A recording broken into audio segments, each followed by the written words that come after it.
There we go. There we go. Hello, so this is Monique from Parental Alienation Canada.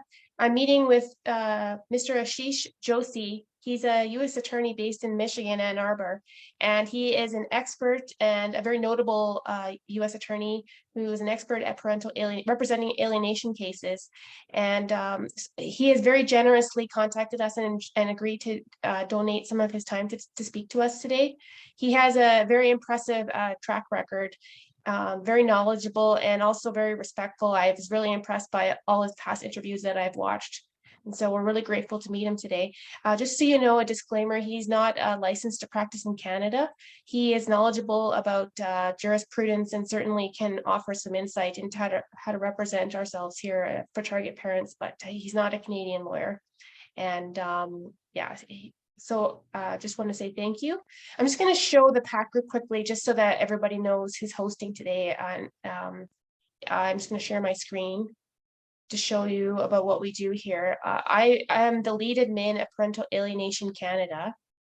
So here is our group.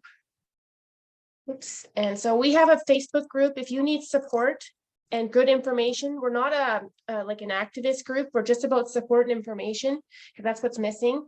Affordable support and information. And we have these, we have Zoom calls and chats and information, and we're gender neutral. We include all parents, and it's for, we don't discriminate by gender or race. We have LGBT parents. We even have trans parents in this group. So if you want to come and join us, we offer information about self-care, which is really important. And as I said, we include all parents, and we have good guidelines about professionalism. We don't attack professionals in this group.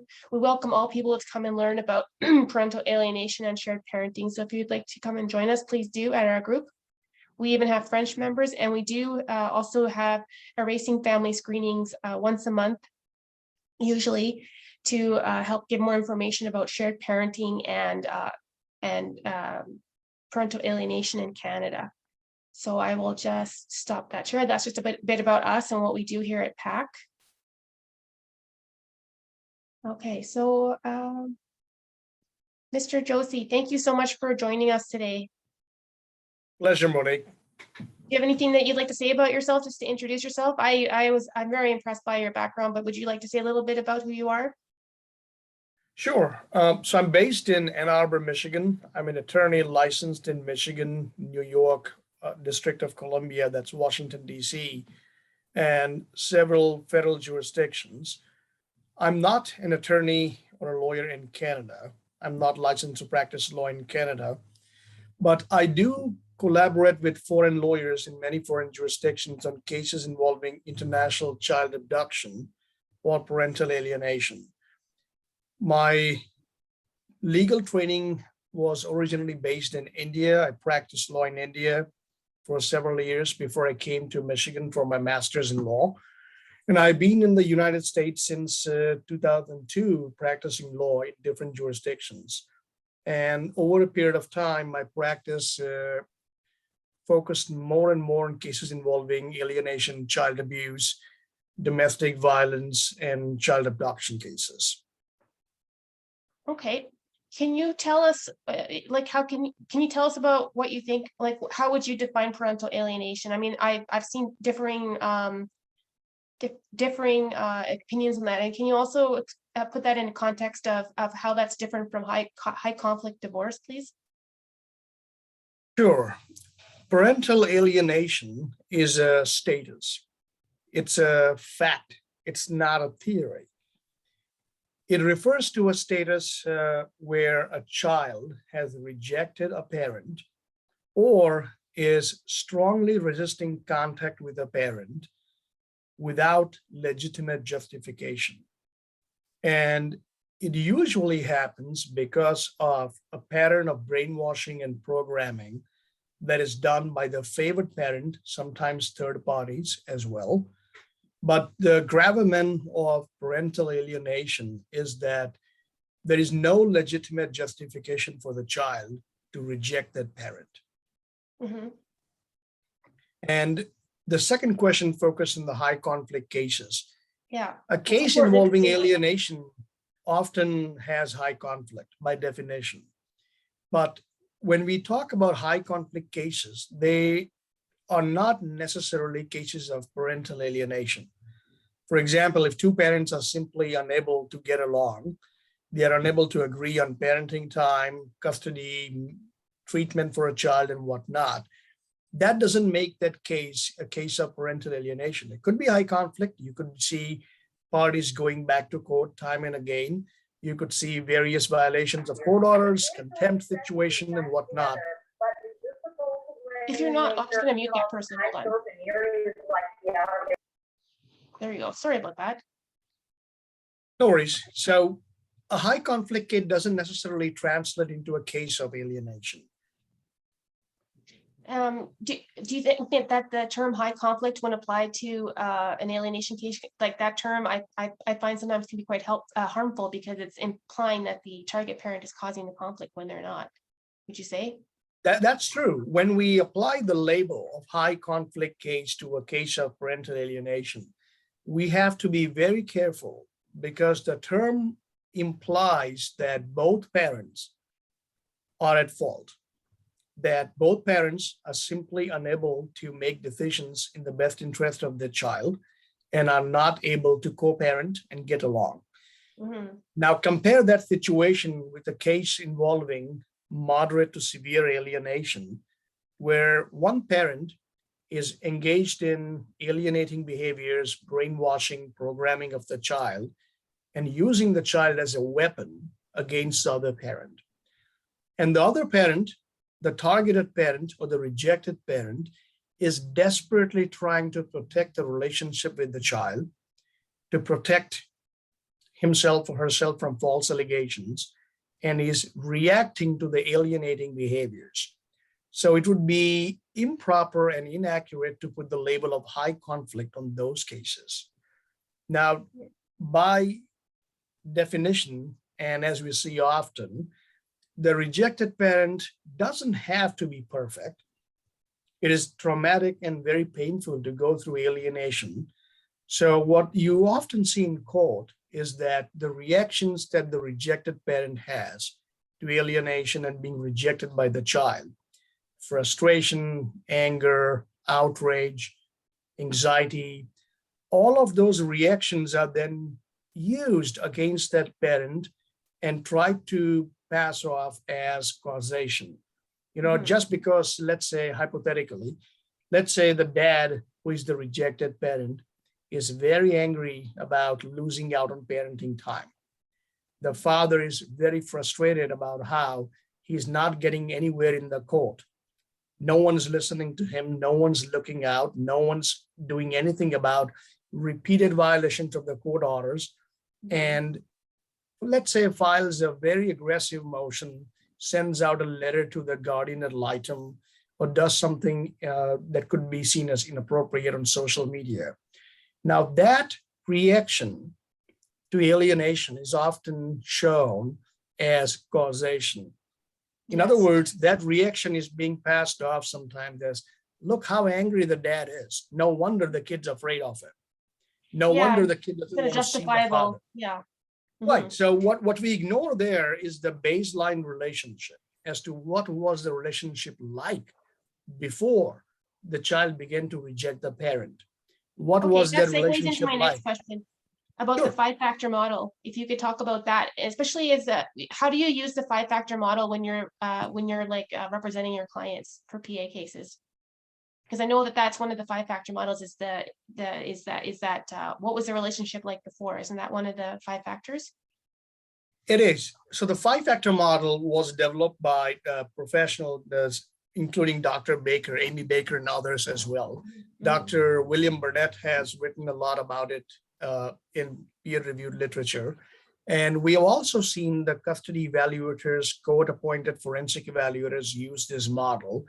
And we have seen the model used by judges in making decisions. If they use it in jurisprudence in Canada too? I'm just wondering offhand if you know. I'm not aware of a Canadian decision using the 5-factor model, but that doesn't mean that the courts have not used it. Okay. In fact, some of the Canadian decisions that I've seen are pretty much straightforward in endorsing and acknowledging parental alienation as a phenomenon that does exist. There was a case, I believe, out of Ontario Court of Appeals a couple of years ago, where the court took judicial notice that the alienation exists as a matter of fact. And that's a huge deal. I mean, that's significant for the Court of Appeals to say that we are taking judicial notice of the existence of the phenomenon of parental alienation. And one of my colleagues, Brian Ludmer, an attorney out of Canada, has written a lot about alienation. He is considered to be one of the best attorneys in Canada on this. And I'm sure he can tell you more about Canadian law. Yeah. But the 5-factor model is often used in trying to make a judicial or a clinical finding of parental alienation. Can you go over the 5 points, what they are? Sure. So the first factor is the child is resisting contact or rejecting a parent. We need to have evidence that the child is rejecting a parent or severely resisting contact with a parent. So we have a problem, in other words. That's the first factor. The second factor is that the child has a baseline relationship with a parent before separation or divorce. In other words, before the separation or divorce, before the problem began, there was a historical normative relationship between the now rejected parent and the child. So we see evidence of the parent who's now being rejected as being an involved parent. Let's say if we have a case of a mother who is being rejected as a parent, we have evidence that the mom was an involved parent, there was a good relationship between the mom and the child. She was present at the important events of the child, like birthdays, vacations, parent-teacher conferences, soccer events, extracurriculars. In other words, a normally involved parent that we are looking for. Not perfect, but good. A good parent. Right, exactly. Good enough parent, not perfect. No one ever expects to see a perfect parent. In fact, such a unicorn would not exist, I would say. Yeah, that doesn't exist, yeah. The third factor, which is often litigated, is absence of abuse or neglect. So the parent who's being rejected should not have been found to have engaged in abusive behaviors or neglectful behaviors or significantly deficient parenting behaviors. So in other words, if you have evidence of a parent who has been found to be physically abusive, who has been found to have severe alcoholism issues, who has been found to be neglectful, and who has abandoned the child for years altogether, And we have then, right, then there should be some evidence of that outside of simple, naked, blunt allegations. Right. Then there could be an argument that the child's resistance or rejection could be for a legitimate reason, and you need to dig deeper on that one. Factor 4 consists of alienating behaviors. So you need to have evidence of alienating behaviors, and there are well-known alienating behaviors that have been described by professionals, such as 17 alienating strategies that have been discussed and written by Amy Baker. Dr. Claver and Rivlin have talked about brainwashing and programming behaviors. But no matter what mode you look at, what model you follow, you need to have evidence of alienating behaviors. In other words, how do you get that evidence? How would you, you said in your interview, you don't need to hire an investigator, but what kind of evidence could you use? Well, you may have to hire an investigator. Depends on the case. Some cases are factually, some are very factual intensive, so you may have to do that. So what counts as evidence in courts? Email communication, text communication, audio recordings, video recordings, medical reports, child protective services investigation reports, police reports, school counselor notes. In other words, you need to have evidence of those behaviors. It could be a family member or a school teacher who was witness to dad bad-mouthing the mom in front of the child, for example. You could have a pediatrician report that conducted the medical exam of a child during which one parent was bad-mouthing the other parent in front of the child. You could have text communications between the parent and the child where the parent is openly criticizing the other parent and encouraging the child to reject the parent, lash out, be defiant, be rude. You don't need to listen to your mom. She's crazy, for example, or a mom writing to the kid, your dad's not safe to be around. Are you safe? Are you okay? Are you safe? Sending the police officers for well-care checks without any justification. So you see pattern of those behaviors. It's not one or two isolated incidents that makes a case of alienation. You often see a strong pattern of these behaviors, which underscore a message that is being sent to the child that the other parent is not safe, that the other parent is somehow dangerous, that the other parent doesn't love you, the other parent doesn't deserve to be loved. You don't need to listen to that parent. So the parent is consistently undermined and the child is consistently over-empowered to reject that parent. You see a pattern of those behaviors. And last but not the least, the signs, factor 5, the signs of alienation present in a child. So an alienated child would present signs or symptoms that are a lot different from a child who is estranged. So what was I've heard you use the word disproportionate. What does that mean in this context? Like a disproportionate reaction, or does that fit in this context? Does. At the end of the day, a case of alienation involves disproportionate rejection by the child. So a child, for example, would say, I want to have no contact with my dad. Why? Oh, because he's just mean. I never want to see my dad again because he's angry, he's mean, he doesn't listen to me. And when you dig deeper and you ask questions, the child is unable to come back with a valid or legitimate reason. The reasons are often frivolous. He makes me do my homework. He doesn't listen to me. He doesn't allow me to play video games as much as I want. So the arguments are often put labels on it. You know, the anger, lack of empathy, and there are all words that are being used. But when clinicians dig deeper, when they look at what is exactly happening in parenting time, what are the reasons that are genuine or not that a child puts forward, you often find that these are frivolous reasons, and they certainly are not proportionate. In other words, you could understand if a 12-year-old says, I don't want to see my dad this weekend because I have plans with my friends. I would like to go to zoo with my friends or do something else, go ice skating. You know, that's fine. That's understandable. But it's not proportionate for a child to say, I never want to go and see my dad because he was mean to me last weekend. He didn't allow me to see a movie. He didn't allow me to do this. And you see this consistent disparagement of one parent. But the other issue, and this is important, is alienated children in moderate to severe cases of alienation often come across as polarized. That means they have a split personality and they see nothing wrong or no criticism whatsoever for their favorite parent. So if mom is their favorite parent, for example, hypothetically, mom's great. She is put on a pedestal. She is the absolute ideal, perfect parent. And dad, by contrast, has never done anything good in his life. There is no positive thing of dad to talk about. There are no positive, good memories. There are no positive signs, nothing good about dad. And these children have no ambivalence, so to speak. They have no guilt in rejecting a parent.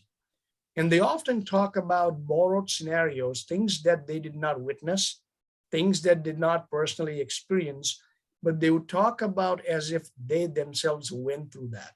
So you would see something ridiculous such as, I remember this because I was 2 years old at the time. Yeah.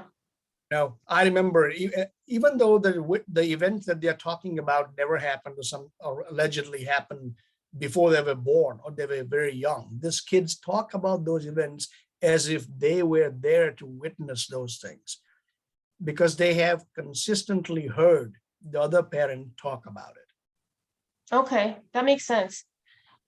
Another point that I thought was really interesting about your interview, you talk about taking the power away from the child and giving it back to the parent that's lost their power. And there's too much power for this child, as a teenager or whatever, and that's not normal. Like usually the parent, can tell the child they need to go to their medical interviews, they need to go to their appointments, they need to get to the dentist. They don't get to choose if they can go to school. But you had a really interesting point about teenagers that I thought was interesting, in the documentation, because I think what I've noticed, there's arguments that the alienating parent, or that is disruptive to put that child, the teenager, they don't want to go, they have personal choice as a teenager. But the documentation, and sometimes a teenager will threaten self-harm if they have to go back. But you said that the evidence-based research actually shows that that this is healthy for the teenager, and most of the times they're not going to have a negative reaction if you remove them from the alienating parent, and then give that mandatory parenting time back to the target parent. You said that there was like some research or some you can use that I don't know, I guess there's some research that shows that this is best for the child to take them out. For teenagers, because usually they'll make the argument that a teenager can make their own choice or something, but there's actually documentation or research, is what you were saying, I think. Is that the way? Did I understand that correctly? I believe so. I think what you are referring to is the argument made by the alienating parents or favored parents in cases Yes. of alienation, whereby they argue that it would be quote unquote traumatic to separate an alienated child from the favored parent. Yes, and that they'll cut themselves, or they'll hurt themselves, or they're going to run away, or do this and that, and they make all these threats about something terrible is going to happen, but actually that's not true. Yes, and Dr. Richard Warshak and others have written about it. In fact, Dr. Warshak published a paper in a peer-reviewed journal. It was titled 10 Parental Alienation Fallacies that Compromise Decisions in Court and Therapy. And he talks about 10 typical false myths of alienation. And one of the myths is it is traumatic to separate an alienated child from the favored parent. Yes, that's a common myth. Right. And we have seen time and again that when the court intervenes and the court separates the alienated child from the favored alienating parent and orders an appropriate mental health intervention, a specialized program, reunification, the children do reunify. They do come back, they rebond with the targeted parent or the parent who is rejected. But it's important that the reunification be done by a clinician who is skilled in the area of child alignment, enmeshment, and alienation. And during that reunification period, there has to be a temporary separation of the child and the alienating parent. If you don't have that, that would tantamount to treating an alcoholic sitting in a bar. If a child goes back to the poisonous environment or alienating environment week after week, no amount of quote unquote therapy is going to work, because a reunification in cases of alienation requires gentle confrontation of the child in a clinical setting. It may require giving the child critical tools to help them think for themselves. It may require dismantling those false beliefs about the rejected parent. It may require having the child experience good memories and genuine relationship and experience with the rejected parent. And much of it is done in that temporary no contact period. And the court has to enforce that. But again, that's not required for every case of alienation. If you have a mild case where there are some alienating behaviors and the child is beginning to show some mild signs of alienation, you could nip the issue in the bud, so to speak, and order psychoeducational tools for each of the parent. You could order a family systems approach. You could try to contain that case and prevent it from making it worse or worsening into a case of moderate to severe alienation. So it's sort of a spectrum. It depends upon where you get the case. And cases which have been got on early and the courts have been allowed to intervene on an early basis, they have been better managed than cases of severe alienation where the courts did not intervene for whatever reason until the last minute. Okay, could you forward me, if you have a link, is that publicly available? I'd like to see that, the fallacies paper. That would be really interesting. Sure. Okay, I think you can get it on Google Scholar, but I'll be happy to email it to you. okay. Another question I had, that you said that was common that we see in family court are the 4 A's for the target parent and the 4 C's for the alienating parent. So what are those? Because that's relevant. I think the presentation that target parents and alienating parents make in court. Okay, I think what you're referring to is 4 A's and 4 C's, yeah. right. Dr. Stephen Miller out of Boston has written about this. And what he writes is that alienating parents often demonstrate 4 C's. They come across as cool, calm, charming, and confident. This is going from memory. Yeah. And the targeted parents or the rejected parents often demonstrate 4 A's. They come across as angry, agitated, anxious, and afraid. Now, in my opinion, that's a general statement. It doesn't have to be true for every case of alienation. You could have a case where that may not be true, but that's a general. It's very common. Right. It's common. And it's important because clinicians or attorneys who are not trained in this area, who don't do these cases often, who have not taken the time to read the research in this field, may get the case wrong on superficial impressions. So let me give you an example. Let's say a father who is the targeted parent goes to see an attorney and is extremely angry, anxious about the situation, has been losing out on parenting time again and again and again. He has been falsely accused of abuse. The protective services investigations have been unsubstantiated, but the allegations don't stop. So he comes across afraid as well. And he walks into a lawyer's office with the binders full of evidence, trying desperately to show what went wrong, how he's a victim of alienation and whatnot. And the lawyer who is on the other side, looking at the client, thinks that, oh my God, this guy is so anxious. He is clearly angry. He needs therapy. And starts talking about how to go to therapy, how to parent the child, starts spewing off parenting advice and whatnot, instead of looking at the case from an evidentiary perspective and seeing if there's a case of alienation or not. Because if there is a case of alienation, you should go to the court as soon and as fast as possible, because you need intervention. Therapy is not going to work. But by the same token, Monique, I've also found that these days, because the term parental alienation has been in popular media, and you hear about it on social media, in magazines and movies and whatnot, people rush to the court claiming alienation when actually they don't have a case of alienation. So if you have a case, for example, where the 2 parents are unable to get along, if there's some sort of a conflict and the child is aligning with one parent for various reasons, the other parent just goes into the court and starts claiming and screaming parental alienation. And that may be problematic because you are desensitizing your trial judge by using that term prematurely or inaccurately. So you have to be careful before you use that term in a court of law. That doesn't mean that you don't need intervention. It doesn't mean that the court should just sit back and let the parenting time be violated. It could mean that there could be other options and other things on the table, but it may not be necessarily a case of alienation. And at the end of the day, judges have to rule based on the evidence, not based on arguments or conclusory allegations or opinions.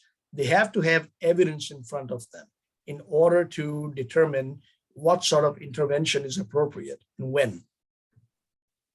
Okay, another question I had for you, you have spoken before about like a children's advocate, like a representation for children, and you spoke about the importance of these representatives actually understanding what parental alienation and having the qualifications. And I think we have a problem in Canada that you mentioned in the US too, that sometimes they'll just pick the next person on the chart and they may not be qualified to, or have knowledge, or, you know, have the specialty to really understand the nuances of how to identify this correctly.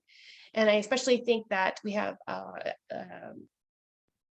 an issue sometimes having the correct child representation. So how can a target parent, if they feel that their child is not being represented correctly, what can a target parent or their legal team do?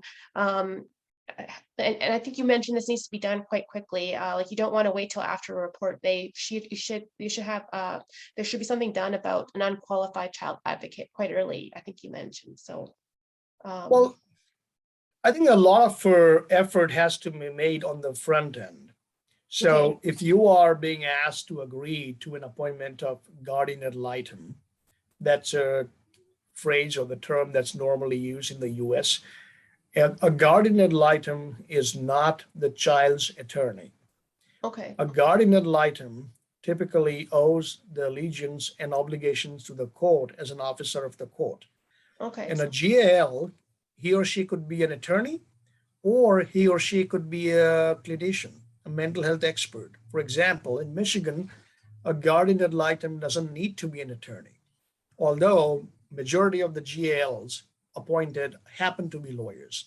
In Okay. Massachusetts, for example, a court has a choice to appoint a mental health professional as a guardian ad litem or an attorney as a guardian ad litem, depending on the facts of the case.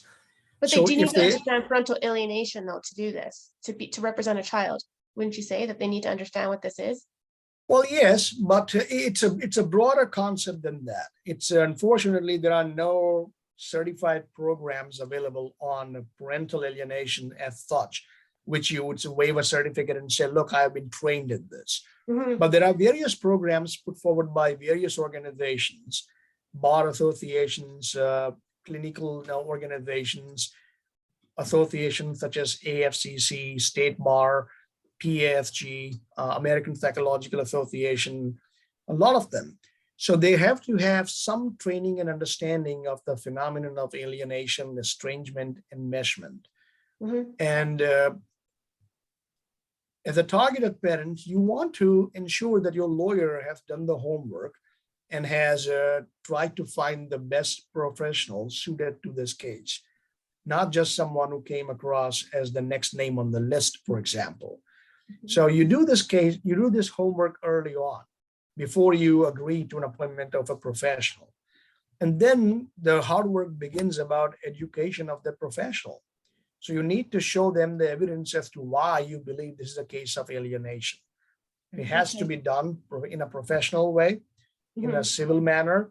It doesn't help anyone if you start accusing the professional and start throwing everything that you have against them and just overload them with evidence, with video, with audio, with binders, dozens of emails a day, text messages and whatnot. Ideally, it should be done in no different way than what you would do in front of a judge in an organized manner. Mhm. And I would like to make another point here that often people rush into appointing attorneys for the child, which is different from a guardian ad litem. Okay. For example, New York has a role of an attorney for child, AFC. An attorney for the child is required to advocate for the child's wishes. A Mhm. guardian ad litem, on the other hand, is obligated to advocate for the child's best interests. Do we have that in Canada too? I wonder. I'll have to look into that. Yeah, Um, I'm not sure of the yeah, Canadian I'll have to law. look into that. Crystal has a question. Is it okay if she asks you a question? No, I'll answer it if I can. Okay, Crystal, do you want to come off mute? Yeah, thank you. Thank you very much for being here, by the way, and thank you guys for putting this together. I think it is so essential that we have these conversations and that we all work with some of the same information to educate and expose parent alienation. My question actually deals with the difference between alignment versus parent alienation. I know in Canada we do have guardian ad litem because I experienced that, and something Okay. also called voice of the child, which I'm Okay. not a huge fan of for high conflict. What do you think is the difference between alignment and parent alienation, and how, if the professional is saying alignment, but it is parent alienation, what are the key things that need to be brought to the court's attention? Thank you. Thanks, Crystal. Do you have any thoughts Sure. on that? Yes, first off, I'm not a clinician. I'm not a psychologist. So as an attorney, I would tell you that the difference between child alignment and alienation is that alienation is on the opposite end of the spectrum. There are many reasons why a particular child may be aligned with one or the other parent. For example, you might find that a teenage daughter is more aligned with the mother because they have common interests. They have been close from the very beginning. The child has spent a lot more time with the mother than the father, for example. They have a lot of things that they do in common, but that doesn't compare to a case of alienation where the child, even though aligned with one parent, completely rejects the other parent. So you see the alienation cases getting outside the bell curve, so to speak, in their extremity. The Would you say that reaction you of could the use, child.